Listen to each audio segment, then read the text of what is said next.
SSC সাথে শিক্ষার্থীরা তোমাদের দৈনিক পড়ার রুটিন নিয়ে কথা বলবো। ইনশাআল্লাহ এই রুটিন ফলো করলে তুমি এ প্লাস পাবা, শিওর থাকো। কারণ আমরা তোমাদেরকে আজকে পুরো টাইম টেবিল সব বুঝিয়ে দিব, কখন তোমরা কত ঘন্টা কিভাবে পড়বা, পড়ার নিয়ম নিয়ে ডিসকাশন করবে, একদম পুরোপুরি বুঝিয়ে দিবে এই লাইনগুলো। তার সাথে তুমি এখানে কয় ঘন্টা পড়বা, সকালবেলা, বিকালবেলা, রাত্রেবেলা। তুমি একটু আমাদের এই ভিডিওটা দেখো। আর আমাদের যারা কোর্সে জয়েন আসো ওদেরকে কিন্তু আমরা আমাদের এই কোর্সের যে পুরো এই ভিডিওর যে শিটগুলো আছে সেগুলো আমাদের গ্রুপে দিয়ে দিয়েছি, ফেসবুক গ্রুপে চেক করো। ওকে। আর তোমাদেরকে বলবো যে একটু বই খাতা নিয়ে বসো, একটা খাতা নিয়ে বসো, আমি যেভাবে বলছি রুটিনে বানাও, এখনই বানাও। কারা বানাচ্ছ কমেন্ট আমাদেরকে জানাও। এবং আমাদের গ্রুপে যারা বানাচ্ছ তারা অবশ্যই আমাদের গ্রুপে, আমাদের পারলে আমাদের এই যে পোস্টটা আমরা করবো আমাদের পেইড গ্রুপে, ওইখানে তোমরা তোমাদের রুটিনটা বলে দিও। যদি কোনো সমস্যা আমরা তোমাদের সেখানে অ্যান্সার করে দিব বা ঠিক করতে বলবো। পড়ার রুটিনটা সকাল বিকাল রাত 3টা ভাগে ভাগ করছি আমরা, ওকে, যাতে করে তোমরা পড়ার টাইমটা বের করতে পারো। আমাদের দিনে কয় ঘন্টা বলো তো? 24 ঘন্টা। 24 ঘন্টাকে আমরা ওভারঅল আগে 3টা ভাগে ভাগ করব। কি 3টা ভাগ? 3টা ভাগ হচ্ছে এই ধরনের 24 ঘন্টা। তাকে হবে তোমার ফার্স্ট হচ্ছে 8 ঘন্টা, সেকেন্ড 8 ঘন্টা, থার্ড 8 ঘন্টা। এই 8 ঘন্টা তুমি ঘুমাও, এই 8 ঘন্টা তুমি পড়াশোনা করো, এই 8 ঘন্টা তুমি বাকি তোমার যত আকাম কুকাম আছে, ভালো কাজ আছে সেগুলো করো, লাইক খাওয়া দাওয়া, নামাজ, গোসল, ঘুম, রেস্ট নেওয়া, খেলাধুলা করো, এগুলো করো। এই একটা বেসিক ফর্মে তোমাকে এখন থেকে যদি মেনটেন করো, তাহলে পরীক্ষার আগে 10-12 ঘন্টা পড়ার দরকার নেই, তখন 8 ঘন্টা পড়তে পারবা। বা যদি এখন সেই 8 ঘন্টায় পড়ার টাইমটা তুমি গিয়ে যদি এখন 6 ঘন্টা পড়ো, 4 ঘন্টা পড়ো, তাহলে পরীক্ষার সময় 12 ঘন্টা পড়ো, কুল পাবা না। তাই এই রুটিনটা ফলো করা জরুরি। তো চলো আমরা একটু একটু করে বিষয় তোমাদেরকে দেখাই দেই। প্রথমে আমরা এখানে কথা বলবো তোমাদের সকালের রুটিনটা নিয়ে। এটা তোমরা কিভাবে প্ল্যানিংটা করবা। সকালের রুটিন খুবই খুবই গুরুত্বপূর্ণ। কেন বলো তো ভাইয়া? সকালটা যদি সুন্দর হয়, সারাদিনই সুন্দর হয়। এবং সকালবেলা পড়াশোনা অনেক মনে থাকে, কারণ আমাদের মস্তিষ্ক সারা রাত ঘুমাইছে, খুব রেস্ট পাইছে। এখন সকালবেলা সে হেভি এনার্জি নিয়ে রাখছে, এখন তারা যা দিবা সেই তারা খাইতে পারবে। তো আমরা একটু খাওয়ার দিকে যাবো, তার আগে আমাদের কোর্স আছে, কোর্সের বিস্তারিত তোমাদেরকে একটু বলে দিই। এই হচ্ছে আমাদের সাজেশন কোর্স, 250 টাকার এই সাজেশন কোর্সে তোমরা এসএসসি পরীক্ষা পর্যন্ত এটা মেয়াদ পাচ্ছ। এই নাম্বারে টাকা পাঠাইলে কোর্সে জয়েন করতে পারবা তোমরা। অলরেডি অসংখ্য শিক্ষার্থী যুক্ত হয়েছে। সৃজনশীল সংক্ষিপ্ত প্রশ্নের পিডিএফ সাজেশন পাবা, এমসিকিউর জন্য আলাদা পিডিএফ সাজেশন পাবা, ভিডিও ক্লাস পাবা বোঝার সুবিধার্থে। প্রতিটি অধ্যায় গুরুত্বপূর্ণ জ্ঞান উদ্ধারমূলক প্রশ্ন, বিগত 10 বছর প্রশ্ন ব্যাংক, লেখা শর্টকাট টেকটিক, অনলাইন পরীক্ষার সকল আপডেট, দৈনিক পড়ার রুটিন, সবকিছু। মানে একটা কোর্সে তুমি সব পাচ্ছ। এবং প্রত্যেকটা সাবজেক্ট টোটাল মানে 20 টাকা করে, 20 টাকা 30 টাকা করে, 250 টাকা সব সাবজেক্ট। আবার মেয়াদ পরীক্ষা পর্যন্ত। তোমরা প্রচুর পড়তে রাজে কিন্তু কি পড়বা তা জানো না, তারা আমাদের কোর্সে জয়েন করতে পারো। অলরেডি অসংখ্য শিক্ষার্থী কোর্সে জয়েন করেছে, সো একটা বিষয় থাকবে। এবার আসি এই রুটিনটা নিয়ে আমরা কথা বলতে, যে তোমরা কতক্ষণ কি কি বিষয় পড়বা। দেখো ভাইয়ারা, তোমরা এই রুটিনটা দেখে এটা কি বুঝতেছে বলো তো? তোমাদের অনেকে ক্লাস আছে, মডেল বাসায় কোচিং আছে, পড়তে হয় স্কুলে গিয়ে। তো সেইখানে যে টাইমটা সেটা আমরা আলাদা করে রেখেছি। এটাকেও তাই চাইলে তোমরা ম্যানেজ করতে পারো। আমি তোমাদেরকে পুরো ব্যাপারটা একটু খুলে দেখাই। আমাদের সেকেন্ড বা থার্ড স্লাইডে যাই, সেখানে আমাদের লেখাই আছে। তোমরা খেয়াল করো, এখানে লেখা আছে কি 6টা থেকে 8টা, মানে ঘুম থেকে ওঠার পরে একটু হালকা পাতলা নাস্তা টাস্তা করার পরে সকালবেলা তুমি গণিত, ইংরেজি, আইসিটি, হিসাব বিজ্ঞান কি পড়বা, এই সাবজেক্টগুলো পড়বা। কেন? কারণ এই সাবজেক্টগুলো প্রচুর কঠিন। এই সাবজেক্টের মধ্যে একটা দুইটা সাবজেক্ট তুমি সকালবেলা পড়বা, পরের দিন সকালবেলা আবার একটা পড়বা, পরের দিন এভাবেও তুমি চাইলে চেঞ্জ করে পড়তে পারো। বাট ট্রাই করো কঠিন সাবজেক্টগুলো সকালবেলা প্রথম 2 ঘন্টা পড়ার। কীভাবে? দেখো, কোনো গণিত তুমি অঙ্ক পাচ্ছ না, মুখস্থ হচ্ছে না, সূত্র বুঝতেছো না, সকালবেলা পড়তে পারো, দেখবা মিলে গেছে, সূত্র মুখস্থ হয়ে গেছে, বা অঙ্ক কমপ্লিট করতে পারছো, ইংরেজি মুখস্থ হয়ে গেছে, যে কোনো কিছু মিলাইতে পারবা। কারণ কঠিন বিষয়গুলো সকালবেলা অনেক দ্রুত মুখস্থ করা যায়, কারণ ওই যে বললাম মস্তিষ্ক ক্লিন থাকে। এবং ট্রাই করবে সকালবেলা যত প্রকার কঠিন পড়া আছে সেটাকে সকালের জন্য রাখার। সকালবেলা এই টাইমটা মোটামুটি 6টা থেকে 8টা পর্যন্ত থাকে, তাই 2 ঘন্টা। এইখানে 2টা ঘন্টা তুমি খুব ভালোভাবে কাজে লাগাবা, খুব ভালোভাবে কাজে লাগানোর চেষ্টা করবা। তার সাথে সাথে 8টা 30 থেকে চেষ্টা করবা বিরতি নেওয়ার। কারণ এখানে তুমি 2 ঘন্টা যদি পড়ো, এটা বিরতি তোমার 30 মিনিট দরকার হবে। প্রত্যেক 1 ঘন্টা পর পর 5 মিনিট করে বিরতি নিতে পারো। বা যেহেতু এখানে 2 ঘন্টা পর এবং সকালে নাস্তা আছে, দেন তুমি নাস্তা করো।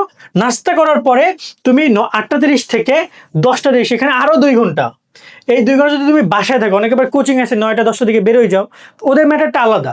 বাট তুমি যদি বাসায় থাকো, তুমি চেষ্টা করো ওই সময় তুমি গণিত, ইংরেজি, আইসিটি, হিসাব বিজ্ঞানের মতো কঠিন সাবজেক্টগুলো পড়ার জন্য। মানে সকালবেলা 10টা পর্যন্ত, 9টা 10টা পর্যন্ত তুমি ট্রাই করো কঠিন বিষয়গুলো পড়ার। এখন আমার মনে হয় যে রুটিনটা তোমরা গণিতটাকে বেশি প্রায়োরিটি দিতে পারো, ইংরেজিকে বেশি প্রায়োরিটি দিতে পারো। কোনো কোনো বিষয় তাহলে সন্ধ্যা পরও পড়া যায়, তবে গণিত, ইংরেজি সবচেয়ে বেশি প্রায়োরিটি দেওয়া যেতে পারে। তার সাথে সাথে 10টা 30 থেকে 11টা, এই সময় তুমি রিভিশন দাও, যা পড়ছো এই 1 ঘন্টা কোনোভাবে মিস দিবা না, কোনোভাবে না।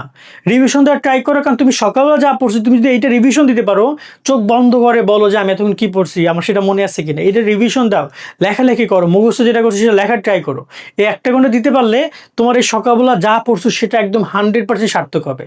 কারণ একটা জিনিস পড়ার সাথে সাথে আমরা কিছুক্ষণ পরে ভুলে যাই, ব্রেন আমাদের সেটা মনে রাখে না, বাট তোমরা রিভিশন দিলে ব্রেন মনে করে হ্যাঁ এটা তো মনে রাখা দরকার, ও তো বারবার রিভিশন দিচ্ছে। এই পয়েন্টটা অনেক অনেক ইম্পর্টেন্ট। তারপর আবার 11:30 থেকে 1টা, এখানে অনেকেই দেখা যায় কোচিং টোচিং করো, তাদের ব্যাপারটা আলাদা। বাট তুমি যদি বাসায় থাকো তাহলে ট্রাই করো বাংলা, ধর্ম, সমাজ, গ্রুপ সাবজেক্ট, মানে সহজ বিষয়গুলো পড়ার, যেগুলো রিডিং পড়া লাগে, মুখ ব্যথা হয়ে যায়, কারণ একটার পর তুমি বড়সড় রেস্ট পাচ্ছ। তো ট্রাই করো এখানে তোমার 11টা থেকে বা 11:30 থেকে তুমি মোটামুটি কায়দা এই 1-1.5 ঘন্টা বা 2 ঘন্টা তুমি ট্রাই করো খুব ভালোভাবে সময় দেওয়ার জন্য, এবং এই সাবজেক্টগুলো পড়তে পারো। এমনকি চাইলে তুমি এমসিকিউ পড়তে পারো, যেগুলো একটু ডাক দিয়ে জোরে পড়া লাগে বা মুখস্থ করা লাগে অথবা একটু বোঝার জন্য দরকার হতে পারে, সেই বিষয়গুলো তোমরা এই টাইমে পড়ার ট্রাই করো। এবার আসছে একটা গুরুত্বপূর্ণ বিষয় হচ্ছে বিকাল। দেখো এখানে বিকালের ক্ষেত্রে 1টা থেকে 3টা এইটা গুরুত্বপূর্ণ টাইম, 3টা থেকে 5টা, 5টা থেকে 5:30, 5টা থেকে 5:30 থেকে 7টা, এটা আমরা সাজিয়েছি এইভাবে, খেয়াল করো। এখানে বিরতি নাও তুমি, তোমার হচ্ছে যে 1টা থেকে 3টা এখানে তুমি খাওয়া দাওয়া, ঘুম, নামাজ এগুলো কমপ্লিট করে ফেলবা খুব সুন্দরভাবে। ওকে, 3টা থেকে 5টা এই যে 2 ঘন্টা এমসিকিউ বা বিগত সালের প্রশ্ন একদম মনে করে করে প্রত্যেকটা দিন তুমি কোনো না কোনো 2টা বিষয়ের, একটা হচ্ছে 5টা থেকে 3 থেকে 5টা, একটা হচ্ছে 5টা থেকে 30 থেকে 7টা, তুমি যে কোনো বসে বসে 2টা বিষয়ের তুমি এখানে বিগত সাল পড়বা। যেমন আজকে আমার টার্গেট হচ্ছে যে আজকে আমি হচ্ছে যে ধরুন যে গণিতের সেট ফাংশনের বিগত সালগুলো একটু দেখি, এমসিকিউ গুলো দেখি বা সিকিউ গুলো দেখি। আজকে 1-1.5 ঘন্টা বসে আমি শুধু সেটাই দেখবো। কালকে হচ্ছে আমি দেখবো বীজগণিত, পরের দিন দেখবো আমি জ্যামিতি, পরের দিন দেখবো আমি বৃত্ত, পরের দিন দেখবো আমি ত্রিকোণমিতি, পরের দিন দেখবো আমি পরিসংখ্যান। এভাবে তুমি যদি প্রত্যেকদিন একটা করে চ্যাপ্টার তুমি এখানে দেখো, বিকেলবেলা তুমি বসো এখানে, তুমি যখন তুমি 5:30 থেকে 7টা দেখবে এখানে তুমি বসো, এখানে তুমি আইসিটি নিয়ে বসে আইসিটি দেখবো, পরের দিন তুমি দেখবা আইসিটি প্রথম অধ্যায় দেখবো, পরের দিন দ্বিতীয় অধ্যায়, পরের দিন তৃতীয় অধ্যায়। এভাবে করে বিগত সালগুলো শুধুমাত্র ফোকাস রাখবা যে বিগত সাল কি এসেছে, সেগুলোর অ্যান্সার কি, এমসিকিউগুলো পড়ো, সিকিউগুলো মিলানোর চেষ্টা করো। ঠিক আছে, এই ক্যালকুলেশন ডাটাগুলো থাকতে পারলে, বুঝতে পারলে তুমি এইটা প্র্যাকটিসটা খুব ইম্পর্টেন্ট। সো তোমরা এইভাবে প্রস্তুতি নাও। তার সাথে সাথে এখানে মনে রাখবা তোমরা ট্রাই, এই যে এখানেও 5:30 থেকে 5টা এই টাইমেও তোমরা বিরতি নেওয়ার চেষ্টা করবে একটা, কারণ এই টাইমে বিরতিটা নিলে তোমার জন্য এই পরবর্তী টাইমটা পড়তে অনেক সুবিধা হবে। আর একটা কথা মনে রাখবে ভাইয়া, তোমরা এইখানে আমাদের যে কোর্সটা, সেই কোর্সে আমরা তোমাদের বিগত সালের কোশ্চেনগুলো এমনভাবে দিয়েছি ওইগুলো প্র্যাকটিসগুলো তোমার হয়ে যাবে। তো তোমরা একটা অধ্যায় যা পড়বা সব কিন্তু আমাদের কোর্সে পেয়ে যাচ্ছ।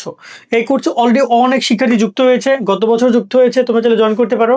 রাতের বেলা আমরা টাইম শেডিউল সাজিয়েছি এইভাবে, তোমরা 7:30 একটা ব্রেক নাও, 7:30 থেকে 8টা একটা ব্রেক নাও তোমরা, এখানে একটা ভালো ব্রেক নিয়ে তোমরা 8টা থেকে 9টা পর্যন্ত এই ঘন্টাটা আবার ইংরেজি, আইসিটির মতো কঠিন সাবজেক্টগুলো পড়তে পারো। তারপর তোমরা ট্রাই করো 9টা থেকে 10টা সেখানে আবার সহজ সাবজেক্টগুলো পড়তে পারো। ঠিক আছে, এবং তোমার রাত্রেবেলা 10:30 থেকে 11টা এখানে আধা ঘন্টা অবশ্যই তুমি আগে যা পড়েছো তার রিভিশন দাও। ওই যে সকাল দুপুরের পর থেকে যা পড়ছো তা আবার রিভিশন দাও, কারণ এই রিভিশন তোমার অনেক বেশি হেল্প করবে। মনে রাখবা এই প্র্যাকটিসটা যারা করে ওরা অনেক অনেক ভালো ফলাফল করতে পারে। ঠিক আছে, তাই পড়লে হবে না, রিভিশন দেওয়ার প্র্যাকটিসও তোমাকে করতে হবে।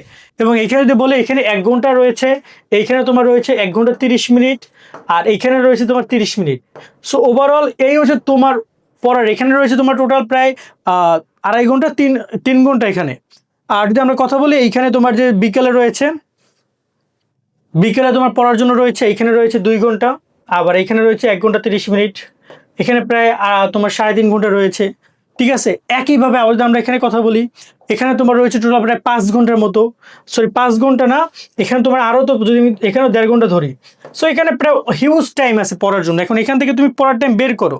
তবে আমার পরামর্শ থাকবে তোমরা ট্রাই করো মিনিমাম দৈনিক 8 ঘন্টা পড়ার। ওকে, তার সাথে সাথে প্রতি 5 মিনিট 50 মিনিট পর পর 5 মিনিটের বিরতি নাও। প্রতিদিন 1 থেকে 1.5 এমসিকিউ পড়ো, প্রতিদিন যদি 100 পড়ো, প্রতিদিন 100, 10 দিনে কত, 1000, 30 দিনে তোমার কত, 3000, সরি 30 দিনে তো 3000 হয় না, 10 দিনে যদি 1000 হয় তাহলে প্রতিদিন তুমি 100 থেকে 150 এমসিকিউ পড়ো, প্রতিদিন যদি তুমি 150 এমসিকিউ পড়ো তাহলে 10 দিনে কত? 1500। তুমি হিসাব করো, তুমি 20 দিনে কত হয়? 3000 এমসিকিউ হয়। 30 দিনে সেটা কত এমসিকিউ হয়? যদি তুমি এরকমভাবে এমসিকিউ পড়তে থাকো, কয়টা সাবজেক্টে এমসিকিউ কত আছে? তো তুমি যদি প্রত্যেক দিন মিনিমাম তুমি 100-150 এমসিকিউ পড়বাই, কোনো দিনে তুমি চাইলে 200-250-300 এমসিকিউ 400 এমসিকিউ পড়তে পারো।